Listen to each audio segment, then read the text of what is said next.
차단기 종류 뭐라고요? 유입 차단기, ABB, MBB, VCB, 가스 차단기. 그거별로 이제 구조가 어떻게 되는지, 종류가 어떻게 되는지. 이런 VCB들은 ACB 같은 게 이렇게 돼 있고요. 소원리 어떻게 되는지. 에어 서킷 브레이크가 있는데 얘는 어떻게 되냐면 접점이 두 개로 되어 있습니다. 메인 접점이 있고 보조 접점이 있습니다. 아크 접점이 있다는 얘기야. 접촉이 딱 돼 있으면요. 제가 이거 그림이 지금 어떻게 되는지 모르겠는데 보통은 이렇게 접점이 이렇게 두 개가 붙어 있죠. 붙어 있는 상태에서 하나가 더 두껍습니다. 한쪽 부분이 이렇게 딱 돼 있는 게 아니라 이런 식으로 덧대 있습니다. 여러분들 옷 같은 데 입으면 이런 모서리 덧대 있죠. 그것처럼 접점도 두 개가 덧대 있어가지고 안에 그 아크 접점이 있습니다. 아크 접점은 아크만 소모되는 거고요. 나머지는 주접점이 별도로 있습니다. 그래서 아크가 생기면 어떻게 될까요? 조금씩 녹아내릴 거 아닙니까? VCB도 안에 이제 그 부분이 있는데 VCB는 똑바로 되는 게 아니라 이렇게 틀어집니다. 이렇게 옆으로 틀어지면서 거리를 좀 더 길게 해줍니다. 그런 부분. 솔리드 스테이트 타입이다. 이런 것들은 넘어가겠습니다. 크레들로 할 수 있다. 진공도 10의 마이너스 4승일 때가 뭐라고요? 견디수가 좋다 이거죠. 나중에 보시면 이게 10의 마이너스 이게 무슨 법칙이었다? 갑자기 생각이 안 나네. 예? 파세네 법칙. 파세네 법칙이 해가지고, 여기 보시면은, 여기 대기압에서는 이만큼의 이거밖에 못 견딘다는 얘기입니다.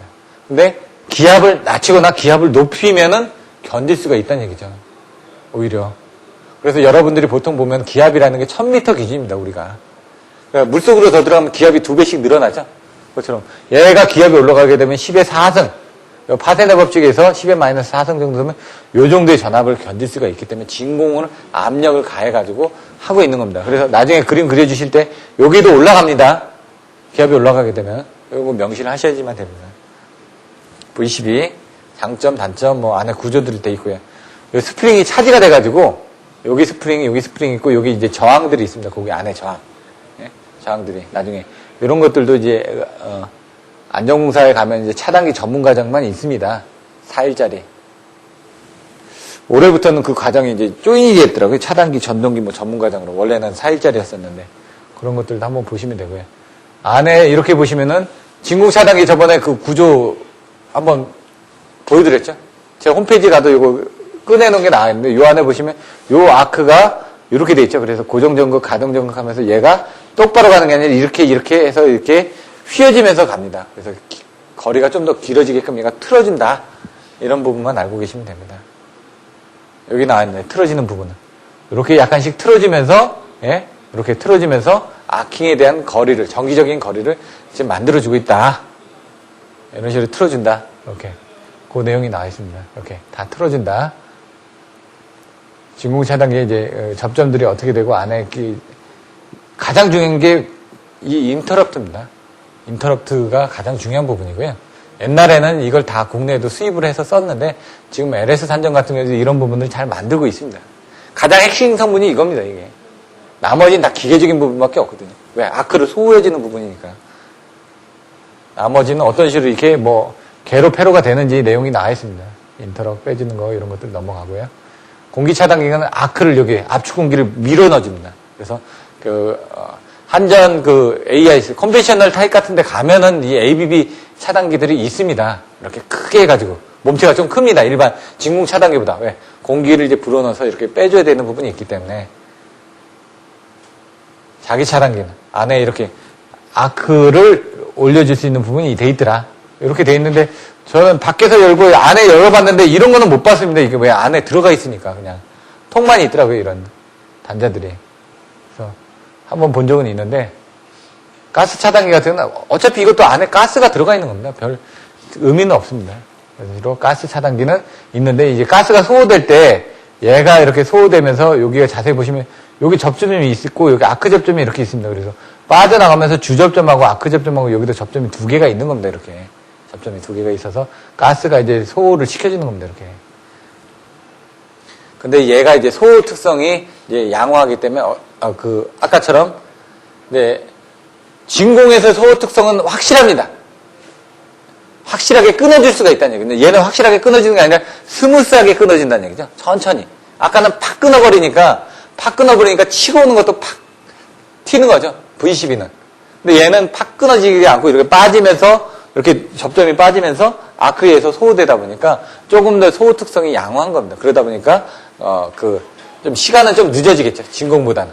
대신 그런 저기는 줄어든다는 얘기죠. 피크는. 넘어가고요. 달러기 같은 게 이렇게 돼 있으니까 그냥 다 아실 거고요. 넘어가겠습니다. 차단기 달러기 조작. 뭐라고요? 항상 이따가 나옵니다. 나오는데 먼저 요약 설명을 해드리면 요거는 케이스는 틀려진대. 부하를 죽여야지만 됩니다. 어떻게 죽일까요? 먼저 차단기로 부하 전류를 차단하고 그 다음에 어떻게 될까요? 여기는 개방, 차단기 오픈. 그럼 여기가 끊어졌죠.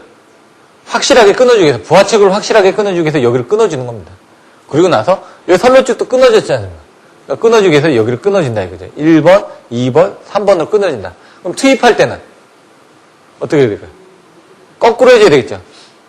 거꾸로 해주는데 여기를 먼저 투입을 하고 여기를 집어넣게 되면 문제가 생기니까 먼저 이쪽을 집어넣어준다 이거죠. 부하측을 집어넣어주고 항상 부하를 기준으로 생각하라 이거죠. 이걸 집어넣어줬으면 얘 끊어주고 그게 아니라 얘를 투입하고 그 다음에 얘를 투입하고 양쪽이 같아지면 그때 차단기를 투입해라 이겁니다. 요건 이제 접지달로기를 오픈하는 부분은 먼저 접지달로기를 빼줘야죠. 그러니까 여기는 차단기를 오픈했습니다. 그러면 어떻게 되죠? 얘를 오픈하죠. 그 다음에 얘를 오픈하죠.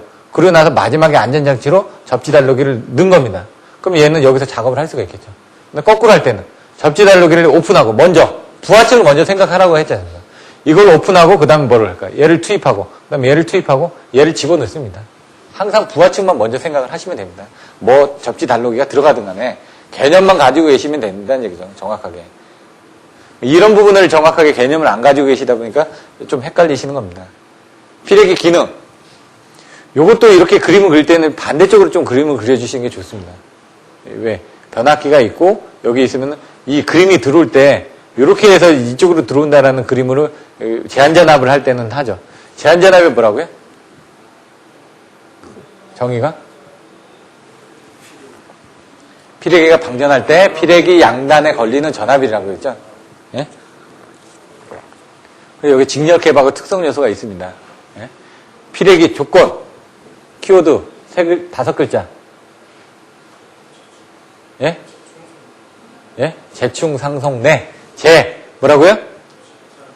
제한전압 낮고, 충격 방전기 시전압 낮을 거. 상용진파 방전기 시전압 높을 거. 속류 차단 능량이 클 거. 내구성이 클 거. 근데 뭐라고요? 첫 번째, 두 번째는 낮고, 세 번째, 네 번째는 다 크다. 그런 식으로 이제 순서를 바꿔서 외우시라고요, 키워드를. 왜냐면 나중에 헷갈립니다. 이게 정확하게 여러분들이 정의가 없다 보니까 안 되면 통짜로 외워야 된다. 재충 상속내. 제한전압은 낮아야 된다. 왜? 피레기가 방전될 때 제한전압이 낮아야지 이 변압기에 걸리는 전압도 낮아지니까 그 기계에 영향이 미치지 않을 거 아니냐. 상용주파 충격 방전기 시전압은 낮아야 된다. 왜냐면 그래야지 빨리 방전이 되니까. 예? 상용주파 방전기 시전압은 오동작을 이루어지지 않아야 되니까 보통 1.5배 이상 커져야 된다. 그럼 충격비는 어떻게 된다고요? 밑에가 상용주파 방전기 시전압인가요? 위에가 충격 방전기 시전압이죠. 그거를 분수로 한 게 바로 충격비다. 충격비는 낮을수록 좋다. 이런 내용들도 써주시면 되고요. 그러니까 개념을 그러면서 이제 꼬리에 꼬리를 물듯이 하나하나씩 배워가셔야 된다는 얘기죠. 탄화귀소형이 있고 갭리스, ZNO 타입이 있다. 그러면 이 탄화귀소는 이렇게 가는데 ZNO는 이렇게 간다. 이런 구조에 대한 특성들 나오니까 보시면 될 것 같고요. 정격들 아까 뭐라고요? 144kV 나왔죠. 3, 4, 5는 288kV. 예? 예, 가끔씩 헷갈리는데 어떻게 된다고요? 아까 154에 대해서 288kV를 얘기하신 분들은 80% 피레기, 85% 피레기를 모르시는 겁니다. 115% 피레기를. 왜? 피레기는 전격전압보다 낮아야 되죠. 제한전압 때문에. 방전을 시켜줘야 되는데 얘가 높으면 안 되니까. 예? 그러니까 여기서 이제 보실 때 여기는 어떻게 된다? 아까 140%라고 그랬죠? 여기서. 얘는 3, 4, 5. 요걸 나눈 값에다가 또 이렇게 들어간 거죠. 1.1에다가. 그래서. 근데 문제는 6으로 나눌 수 있는 값이어야 된다. IC 기준에. 이렇게. 이게 자꾸 헷갈립니다. 288 나누기 144 나누기. 그럼 또 나누면 어떻게 될까요? 72가 되겠죠? 여긴 보시면 이렇게 나눠집니다. 288, 144. 이걸 2로 나누면 또 72. 이렇게 나눠진다는 얘기죠. 그런 법칙들도 있습니다. 제가 9구단을 애자할 때도 어떻게 91은 9, 예? 92 뭐라고요? 18. 1하고 8 더하면 9죠. 93. 안 헤어지면 2하고 7 더하면 9입니다. 9구단은 그런 법칙이 있습니다. 그럼 94, 36이죠. 3하고 6 더하면 9입니다. 그 다음에 95, 45죠. 4하고 5 더하면 9입니다. 이런 식으로 저는 외웠습니다. 나중에. 외우다 보면.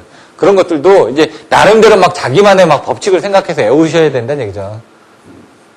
22.9kV는 21kV 내지 18kV입니다. 하지만 22kV는 24kV 내지 7kV, 8kV를 쓰는 경우도 있습니다. 근데 이제 그거는 이제 시험 문제에 잘 안 나옵니다. 이거 비접지는 21kV는 많이 사용을 안 하다 보니까 뭐 그런 것들도 있다. 필력의 방전 전류는 2.5카, 5카, 10카가 있다. 이런 내용들. 860, 750, 650, 460. 이거 바로바로 나와야 된다고요. 선비, T에, 설로 애자, B, CB, T, TR, LA, 선비, T에, PR, 애기, 뭐 이렇게 해가지고 860, 750, 650, 460, 1367, 1175, 1050, 뭐 690 이렇게 나와 있는 부분도 있고요. 여긴 725로 돼 있죠.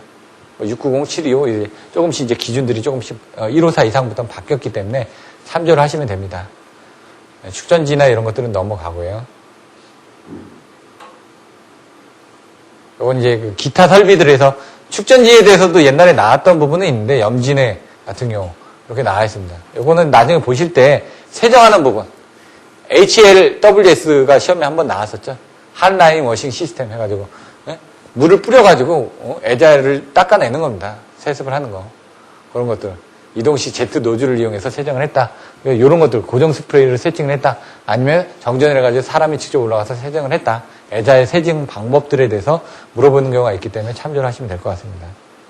그 다음에 이제 실리콘 컴파운드를 이용을 해가지고 애자를 쓰게 되면은 이런 것들이 좀 더 유리하다. 이런 내용들입니다. 그래서 애자의 절연 입주할 때가 뭐냐? 그 컴파운드를 바르죠.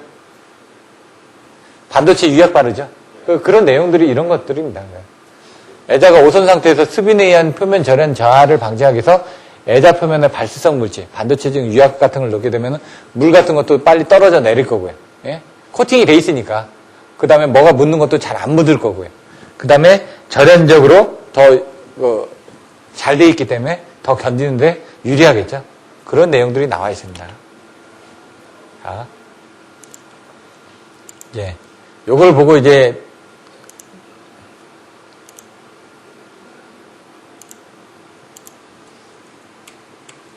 자, 단상과 삼상 변압기의 병렬 운전 조건.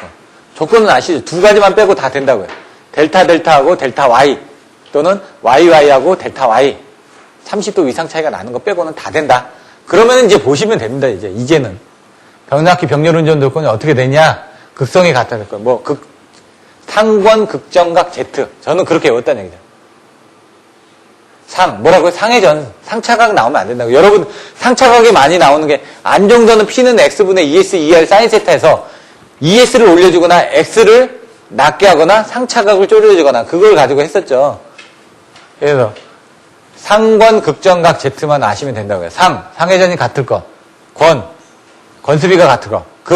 극성이 같을 것. 상권, 극전. 전압비가 같을 것. 각변이가 같을 것. Z. 임피던스가 같을 것. 자꾸 늘려주면 된다는 얘기죠. 근데 거기서 이제 전압이 달락이 되는 부분이 뭐가 있었죠? 극성하고 상회전이 전압이었죠? 전압이 달락이 돼서 2배 이상의 전압이 걸릴 수 있다고 그랬고, 나머지는 뭐라고요? 다 순환전류라고요. 극성이 같을 거. 극성이 같지 않으면 뭐라고요? 순환전류 걸려서 변압기가 소선된다. 예? 달락이 된다는 얘기죠. 직렬로 연결되니까. 왜? 변압기는 직렬로 연결되니까 달락이 돼서 변압기가 소선된다. 각변이하고 상회전. 각변이가 같지 않으면 위상이 틀리니까 차전압이 발생하죠. 횡류가 흐른다. 제가 아까 순환전류가 흐른데 순환전류 뭐라고요? 무효횡류라고 얘기를 했습니다. 무효횡류. 각변이가 같더라도 상회전이 같지 않으면 뭐라고요? 달락. 상회전하고 극성은 단락이다. 이렇게만 봐주시면. 권수비가 다르지 않으면 또 횡류가 흐릅니다. 이렇게. 임피던스가 같지 않을 거. 이거는 임피던스는 같지 않아도 상관없습니다. 단, 뭐라고요? 변압기 용량이 다른 경우 소용량의 퍼센트 임피던스를 크게 해줘야지. 왜? 임피던스가 작으면은 부담이 더 많이 되니까 용량이 작은 쪽에다가 부담이 더 안 걸리게끔 하려면 임피던스를 더 커줘야 된다는 얘기죠. 이런 것도 수식으로 계산하는 문제가 나와 있습니다. 참조하시고요. 만족시키면 좋은 거, 그거 빼고 오니까 읽어보시면 됩니다. 예? 임피던스 차가 10% 이내, 실용상 병렬 운전이 가능하다. 임피던스가 좀 차이가 나도 병렬 운전은 가능하다고 돼 있죠. 불가능 열선은 이것만 빼면 된다. 예? 델타하고 YY에다가 델타 Y만 연결 안 하면 다 된다. 나머지는 여러분이 생각하시면 되겠죠. 3, 4, 5 변압기를 단상 단건 변압기를 사용하고 있다. 여기서 요거는 단상 단건 변압기도 문제가 많이 나왔었습니다. 25점짜리로 나오니까 이건 잘 봐두시고요. 자, 단건 변압기를 사용하는 가장 큰 이유가 이제 수송하거나 이런 게 힘들기 때문에, 용량상 때문에. 3, 4, 5 초고압 변압기로 단건 변압기를 많이 사용하고 있다. 직접 접지해가지고 해줘야 되니까 YY 델타로 또 해준다라고 되어 있습니다. 단건 변압기는 뭐라고요? 권선이 하나다. 예? 권선이 하나다. 복권이 아니다 이거죠. 복권. 그러니까 한 권선에 중간에 탭을 두어 1, 2차가 서로 절연되지 않고 권선의 일부를 공통으로 사용하는 변압기다. 권선이 하나라는 걸 중점적으로 해주고 그 안에 탭이 있다는 얘기죠. 그래서 1, 2차가 서로 절연되지 않고 하다 보니까 접지도 같아야 되고, 이런 내용들을 이해하고 여러분들이 넘어가시면 되죠. 근데 이게 강압이냐 승압이냐에 따라서 또 틀려지는데, 자기 용량, 선로 용량, 고유 용량, 부하 용량. 근데 저는 어떻게 했다고요? 자기 용량, 선로 용량, 부하 용량, 고유 용량, 부하 용량. 자선, 고, 부로 그냥 외웠다는 얘기입니다. 이따가 나오면 그 자선, 고부를 이해를 하시면 조금 더 오래 갑니다. 단건 변압기의 장점. 권선을 생략했다. 왜? 권선이 하나니까. 두 개가 아니니까. 동력이 절약됐다. 그리고 불로 권선에는 차전류 걸려서 동선이 감소되므로 효율이 향상된다. 저감절에는 채택할 수 있다. 누설 자석이 없다. 왜? 권선이 하나니까. 선로 용량, 자기 용량보다 크므로 소용량을 걸 수가 있다. 자선, 고, 부라고 했죠. 자기 용량은 이쪽입니다. 자기 부분. 선로 용량은 바깥쪽으로 보셔야 된다. 그러니까 선로 용량이나 부하 용량은 바깥쪽에 걸리는 거, 자기 용량은 안에 걸리는 거를 생각하시면 됩니다. 이따가 헷갈리실 때 보면은 선로 용량은 뭐냐면요. 여기 이렇게 전압이 걸리거든요. 그러니까 이따가 또 설명을 해드리겠지만 한번 보시면은 이렇게 해서 나온다. 제가 자, 선, 고, 부. 선로 용량이나 부하 용량은 큰 거라고 했죠. 그러니까 그게 밑에 내려가는 겁니다. 큰 거, 최대. 위에는 평균이라고 했으니까 얘는 좀 작은 거죠. 선로 용량이나 부하 용량이 더 큰 거란 얘기죠. 그건 뭐죠? 여기죠. 여기하고 여기가 더 크죠. 요 사이가. 예? 여기도 여기하고 여기 사이가 더 크죠. 근데 이제 자기 용량은 뭐냐? 요런 부분이 자기 용량이 되는 거죠.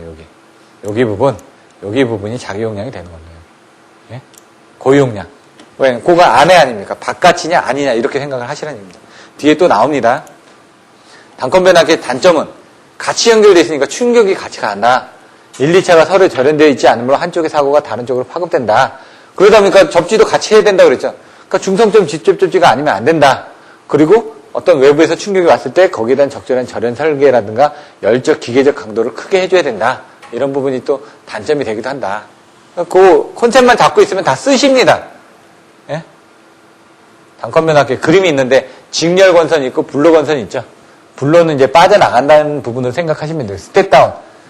또 스텝 업이 있겠죠. 그거에 따라서 틀려진데 자세히 보시면은 뭐라고요?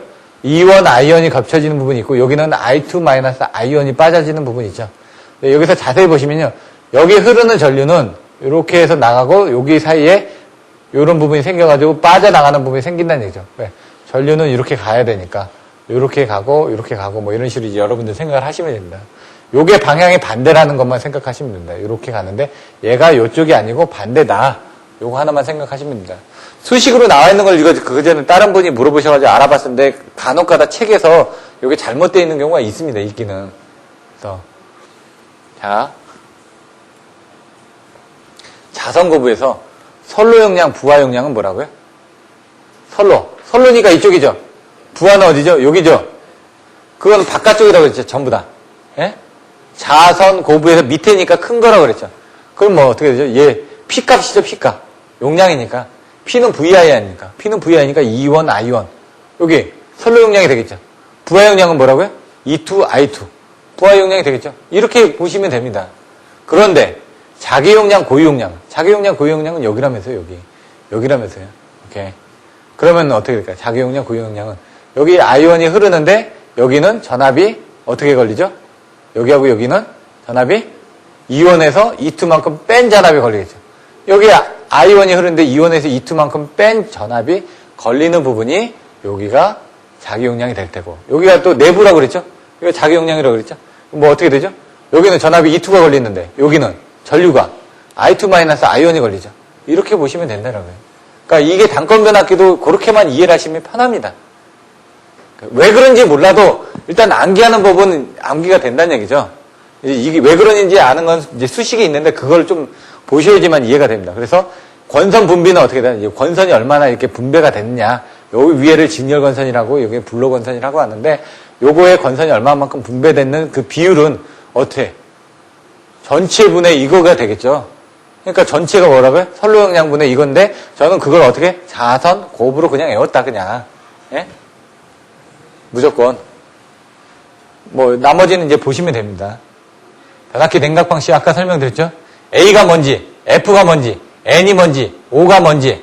예? 이것만 보면 OF, ON이 뭔지, OA, OF가 뭔지, 예? ON이 뭔지, ON, AF가 뭔지. 뭐 이런 식으로 보시면 됩니다. 유입 잔액시 유입이 들어가 있죠. 유입이 돼 있는데 송유가 아니죠, 송유가. 그러니까 앞에가 뭐가 될까요? 유입이니까. 오일인데 내추럴, ON. 예? 근데 거기에 송유가 돼 있다. OF, 오일을 포스, 강제적으로. 예? 잔행식. 자기 스스로 냉각을 한다. 예? 잠깐만, 이거 제가 헷갈리네, 이것도. AF죠, 이게. AN. 예? 공기로 냉각을 하는 거니까. 풍냉식이 아니니까, 자기니까. 예? 이제 풍이다 들어가면은 이제, 이제 F가 들어가는 거죠. AF, AN이고, 여기 보시면은 가장 많이 쓰는 게 이걸 많이 쓴다 이거죠. 10MV 미만에서. 그래서 아까 그걸 보고 여러 가지 보시면 됩니다. 가장 많이 사용하는 냉각 방식이다. 예? 용량이 커지면 방열기의 수가 많아지고 냉각이 곤란하므로 강제 냉각 방식이 유리하다. 그래서 강제로 냉각하는 게 유입이 들어있고 풍냉이 들어가는 거죠. 그래서 두 번째 보시면 유입 풍냉식이 되는 겁니다. 그럼 얼마나 더 늘어난다고요? 133% 또는 160% 정도. 그렇게 늘어난다고 그랬죠? 그래서 150%에서 220% 정도의 방향 효과를 얻고 변압기 용량은 20에서 30% 정도 증가한다. 그래서 10에서 60MV 변압기에 적용을 한다. 이렇게 돼 있죠. 보통 한 25% 정도로 봐주시면 됩니다. 그 정도 비율로. 부하율이 낮은 변압기에서는 첨도 부하일 때만 송풍기를 운전하고 부하가 감소했을 경우 송풍기 운전을 멈춰 유입 잔행시로 냉각할 수도 있다. 요거하고 여기 차이는 팬만 돌아가는 겁니다, 그냥. 자, 송유. 기름도 돌려주는 겁니다, 기름도. 기름도 순환을 해서, 돌려준다 이거죠. 방열기 탱크를 따로 두지 않고 변압기 본체에 접속해 송유 펌프를 설치하여 기름을 강제적으로 순환시키는 방식. 기름을 순환시킨다. 송유 풍냉식은 기름도 순환을 시켜주지만, 뭐라고요? 냉각도 바람도 순환을 시켜준다, 강제적으로. 그러니까 용량이 큰 거죠. 용량이 컸을 때 대용량 변압기에 쓰여진다. 왜? 크기를 작게 만들어줘야 되니까. 냉각을 시켜줘서 크기를 작게 만들어줘야 된다는 얘기죠. 이런 것들을 보시면 되고요. 아까 있던 거 고기를 또 써놓은 겁니다. 이거는 이제 다른 식의 유입 잔행식, 풍냉식, 유입 잔행식, 유입 변압기, 몰드 변압기 이렇게 나눠놓은 겁니다. 이렇게. 예? 기름, 자연, 종류는 뭐고 순환 방식은 어떻게 되고 주의는 어떻게 되고 이런 식으로 이제 또 분류를 한번 해본 겁니다. 보시면 되고요. 제이시 기준이고 이건 안시 기준이고 약간 틀려지죠? 기준에 따라서. 근데 여러분들은 다 요 IC 기준으로 써주셔야 된다는 얘기입니다. IC 기준. 변압기의 이상 검출 방법. 유증가스 분석. 아까 그랬죠? 피 뽑는다고요? 가스를 분석해가지고 탄화수소라고 그랬죠? 탄화수소. CH4. 메탄. CH4가 메탄인 건 알고 계셔야지만 됩니다. 왜? 나중에 기후변화 협약할 때도 메탄가스를 써주셔야 되는데 분자식을 CH4를 써주셔야 되니까. 그럼 뭐냐? C 하나에다가 H가 하나, H 하나, H 하나, H 하나 이렇게 써주시면 됩니다. 이런 것들을 그림 하나 더 그려주시면 더 낫다는 얘기죠. 전달 효과가. CH4 써주시고 그런 그림을 하나 더 그려주시라는 거예요. SF6 가스 F1 6불항이거든요. 여기다가 SF6니까 F가 6개입니다. 위에 F 2개, 밑에 F 2개, 양쪽에 F 하나씩. 이런 그림, 분자식 같은 것도 그냥 쓸데없이 없더라도 그려주시라는 얘기입니다. 자꾸. 눈에 조금 더 띄니까. 요거 유중가스 분석, 절연유의 채취, 분석, 진단을 자동화하는 부법들이 있다. 그래서 뭐 보통 이제 저희가 기름을 담아가지고 이제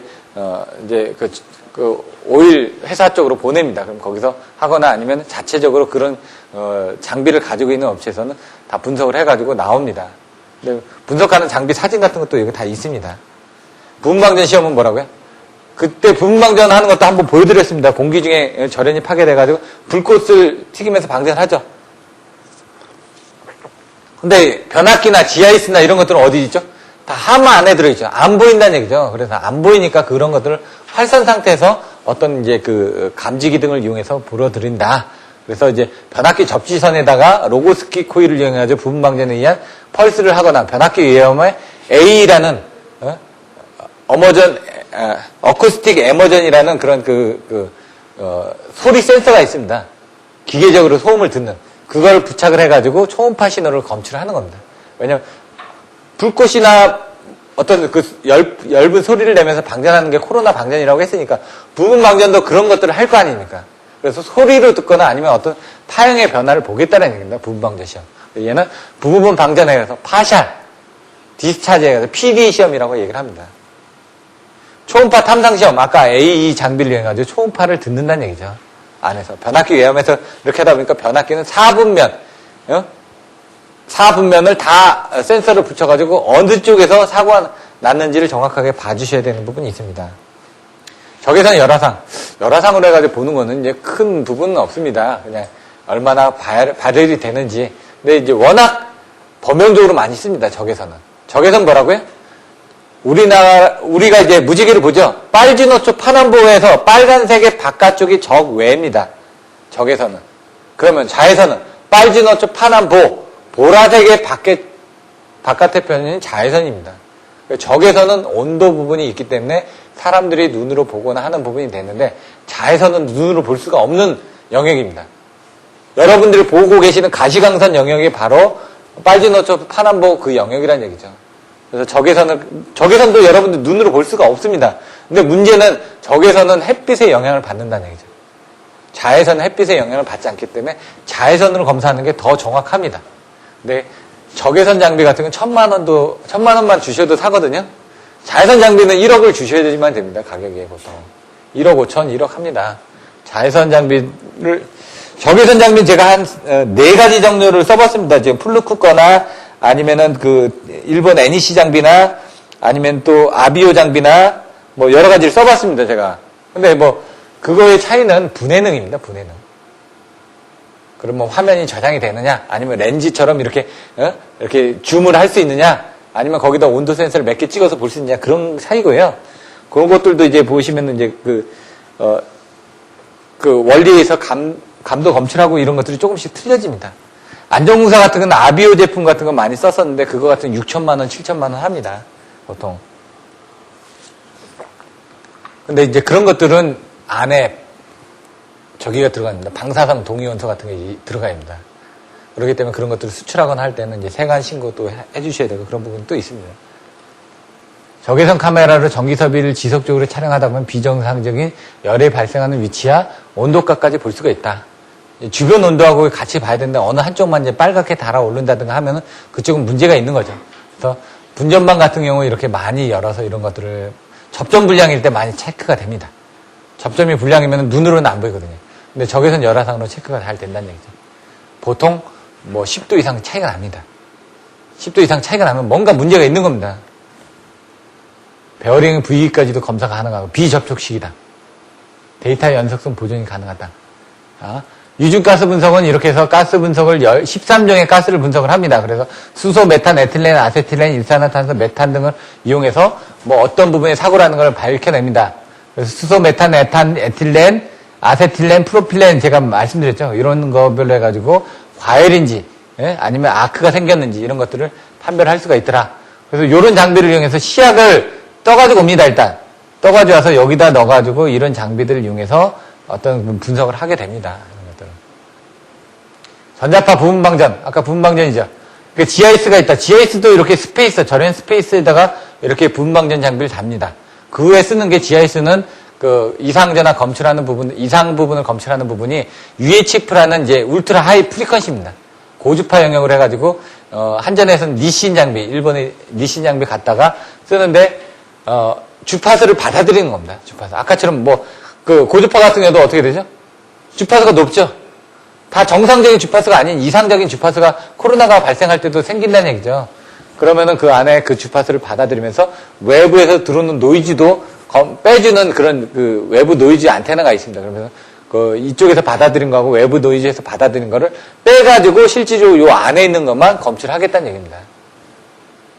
이런 것들도 옛날에 막 빌려서 썼었습니다. 뭐 전력소 가가지고 제가 다 빌려가지고 썼었는데 밴드 안테나로 돼 있습니다. 그냥 구리로 된 이렇게.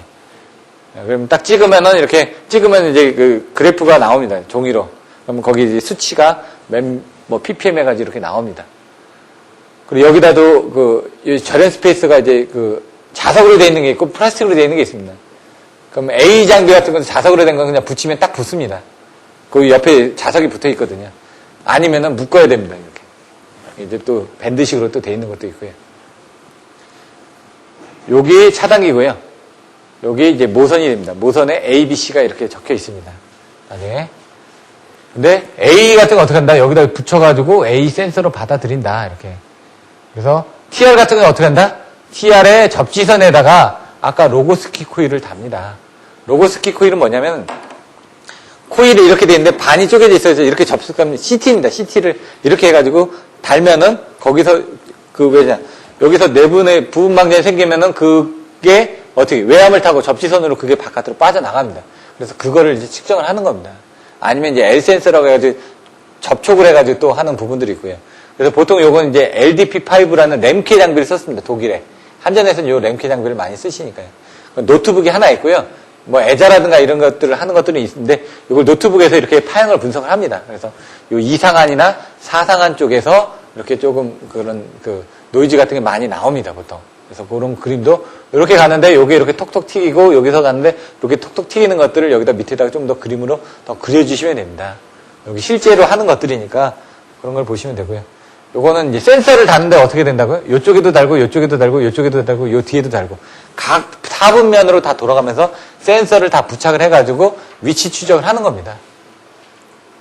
저기서는 열화상은 이것처럼 똑같은데 열이 이렇게 많이 나죠? 이런 걸 보고 판단하면 됩니다. 그래서 이런 것들은 10도씨 이상이 되면 이상 부분이라고 생각을 하시면 됩니다. 판단. 상비교법도 있고 여러 가지 내용들이 나와 있습니다. 요게 이제 아비오 제품 같은 경우 이렇게 카메라처럼 돼 있습니다. 이렇게. 그래서 여기 사진도 찍고요. 이게 좋은 게 뭐냐면 사진 한 방 찍고요. 자체적으로 사진 찍고 그거를 이렇게 적외선으로 또 찍습니다. 그래야지 뭐냐면 그게 어디 건지 알죠. 이런 조그만 싼 장비는 어떻게 하냐. 사진은 별도로 찍고요. 이거는 적외선에서 또 찍어야 되는데 이런 것들은 안에 사진기도 다 달려있기 때문에 사진 한 방 찍고 그 다음에 열로도 한번 찍고 이렇게 찍는 겁니다. 가격이 비싼 게 더 좋은 거죠. 이런 것들은 요게 이제 자외선 장비입니다. 왜? 애자 같은 경우도 어떤 그 코로나가 발생되면 우리가 어떻게 합니까? 저 딱 보면 나온다는 얘기죠. 온도가. 예? 거기서 발열이 될 거 아닙니까? 거기서도 뭔가 튀기니까. 그래서 옛날에 철탑 진단도 해봤습니다. 이런 것들도.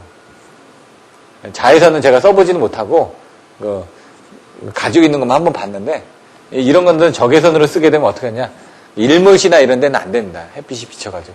그러니까 좀 어두울 때 아니면 야간에 좀 비스무리할 때 가서 이렇게 찍어내고 하는데 뭐 여기 철탑도 이게 접지 저항 저감하는 게 접지 저항 측정하는 기기가 있습니다. 이렇게 전봇대 측정하는 전봇대 접지 저항 측정하는 기기가 있습니다. 한전에 이따만한 걸 들고 다닌다. 그래서 그것도 로고스키 콜처럼 그 전봇대가 있으면 수갑 채우듯이 이렇게 채웁니다.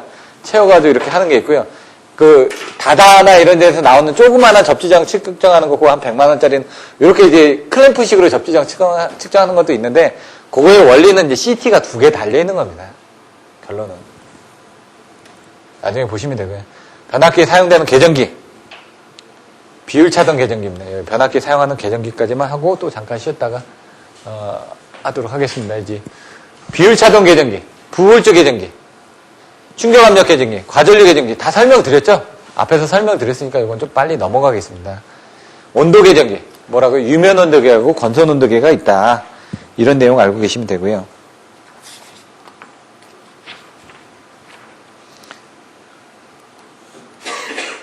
비율차동도 있는데 그거는 기계적 보호장치 좀 더 넣어봤습니다. 여러분 책에는 없는데 아까 보셨죠? 부울주, 그 다음 충격압력 계전기 뭐라고요? 96 부울주니까 96을 쓰되 B를 쓰시면 된다. 부울주가 충격이니까 프레셔 아닙니까? 프레셔 압력. 그러니까 96P를 써주시면 된다는 얘기죠. 그래서 아까처럼 어렵게 그려주실 필요 없고 요 페이퍼 요거 하나만 해주시면 된다는 얘기죠. 뾰족하게 나와 있는 거. 요게 키 그림이라는 얘기죠. 요거는 위아래 양쪽. 그게 키 그림이고요. 그 키 그림만 그려주시면 된다는 얘기입니다. 나머지 뭐라고요? 온도 계전기, 유면 온도계, 건선 온도계 26. 유량 온도계가 Q고요. 건선은 와인딩이니까 W고요. 기본적인 계전기 3가지. 이거 앞에서 설명을 드렸습니다. 유입변압기 보호는 비율차동 계전기다. 예? 앞에서 설명드렸죠? 기계적 보호장치는 부울주 계전기다. 충격압력 계전기다. 그리고 또 뭐가 있었죠? 과전류 계전기 등이 있다. 근데 여기 콘셉트를 어떻게 나눴냐면 콘셉트를 저희는 정기적인 보호장치하고 기계적인 보호장치로 나눴는데 여기는 비율차동 계전기하고 기계적인 보호장치하고 과전류 계전기로 나눠놨습니다. 콘셉트를 어떻게 잡느냐에 따라서 틀려집니다. 그래서 명확하게 어떻게 잡아줘야 되는지 그런 것들을 좀 조심하시면 됩니다. 비율차동은 조금 시간이 걸리기 때문에 잠깐 쉬었다가 비율차동하고 그 다음에 나머지 변전 부분을 마무리하고 바로 또 배전으로 또 넘어가서 배전 부분을 전체적으로 정리를 해드리도록 하겠습니다. 잠깐 쉬었다 하도록 하겠습니다.